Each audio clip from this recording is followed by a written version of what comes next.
Welcome to a totally free gaming review. Today we're playing Knockout City, a dodgeball-inspired team-based multiplayer game that's perfect for anyone who wants a break from all the first and third-person shooters out there.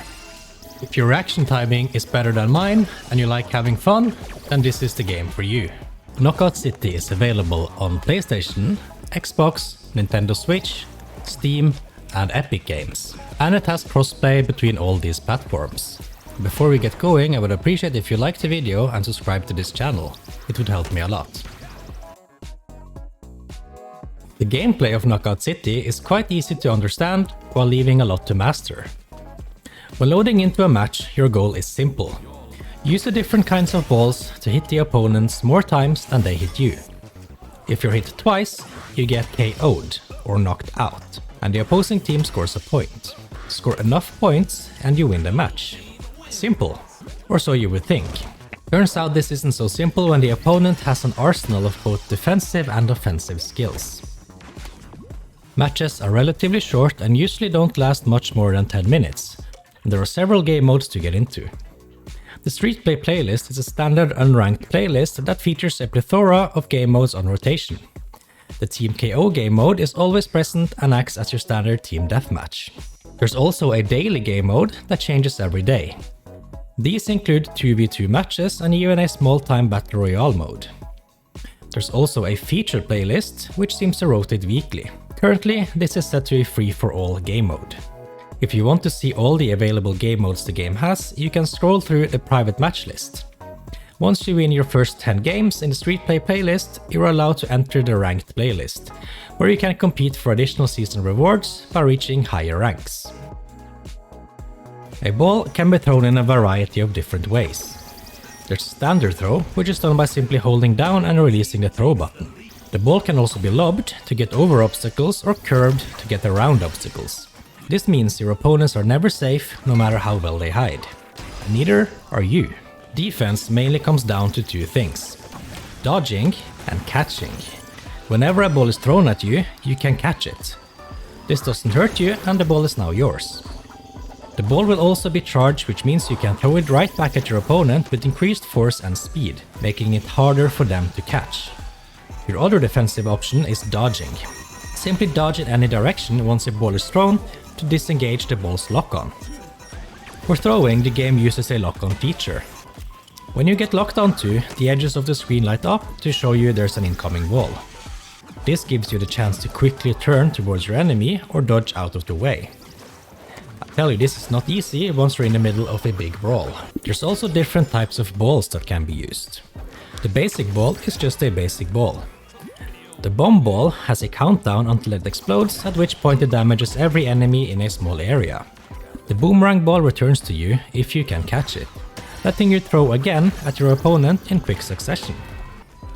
The cage ball traps opponents, leaving them powerless for a few seconds, while also allowing you to pick them up and use them as a ball or throw them off the map for a quick KO. The moon ball gives you extra jump height while holding it and knocks back your opponents when hit. The multi-ball is basically like picking up 3 balls that can be thrown in quick succession. The sniper ball moves super fast and can lock onto your opponents from a greater range. The soda ball explodes after some time, covering the opponents or your own screen in soda, which affects visibility. You don't want that. Last but not least, you can also be the ball. By rolling into a teammate, he can pick you up and use you as a ball. A normal hit does normal damage, but a supercharged shot makes you into a slow-moving homing bomb that instantly KOs any opponents hit by the blast. Careful though, you can be picked up by the enemy team and thrown off the map. Both you and the other balls can also be passed around to become supercharged for even harder and faster shots. All this fun happens in different places around Knockout City. As of this video, there's 9 different maps, each one with its unique little quirk. Like the concussion yard with the swinging wrecking ball that might hit you off the map if you're not paying attention. Or the alien smash site, which lets you hover around on flying saucers. Let you discover the rest on your own. As you play the game, you also get to complete contracts. These are basically quests with a lot of different tasks to complete. From everything between throwing X amount of balls to getting X amount of knockouts. There's a set of training contracts that you get to do once, there's daily contracts that reset daily, and there's career contracts. Then there's the unique Battle Pass contracts, but more on that in a second. Completing contracts and playing matches nets you XP, which levels up your street rank. This is a sort of a free battle pass that gives you a large amount of cosmetics and also enough holobucks to let you buy the premium brawl pass if you reach street rank level 99. We'll talk more about the premium brawl pass in just a minute. Outside of these matches, you have your own little hideout where you can run around. This doesn't really have much to it, and apart from a training bot and a jukebox, it doesn't function as much more than a glorified training field, where you can test out all the different balls and practice catching. There's also a football court for some reason. This is also where you can change the appearance of your characters, as well as check out your level and battle pass progress. Which brings us to the next big talking point: why is Knockout City free? Knockout City wasn't always a free-to-play game. When it was released on the 21st of May 2021, it started out as a free-to-play game as a promotional event. If you wanted to play it after the end of May 2021, you would have to pay a $20 one-time fee. As of the 1st of June 2022, the game went fully free-to-play. This was also when Valen Studios, the developers of Knockout City, took over and self-published the game, having been under the wing of EA Games before this. Why it went free I don't know, but what I do know is that the game doesn't try to empty your wallets. It follows a pretty standard monetization model of having a cosmetics shop and a battle pass. Both of these are purchased using the premium currency called Holobucks. In the Battle Pass, or Brawl Pass as it's called, you get mostly cosmetics alongside some holobucks and XP boosters. The Brawl Pass has 100 levels, split into sections of 5, which each has one item you can get for free, which means out of the 100 items in the Brawl Pass, you get 20 of them for free. Leveling up the Brawl Pass isn't a pure XP grind like many other Battle Passes are. Instead, you get a set of contracts with a wide variety of tasks, and every contract levels up your Battle Pass once. Personally, I prefer this to the XP grind. Knockout City has received good reviews overall. On Steam, it's sitting at a very positive overall rating, with 86% of the 7,000 user reviews being positive.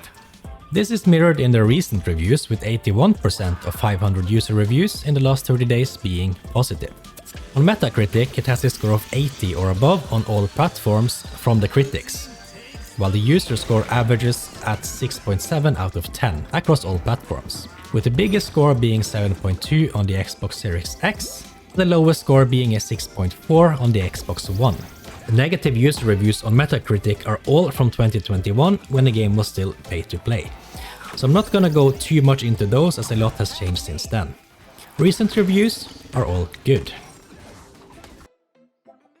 Personally, I find this game great.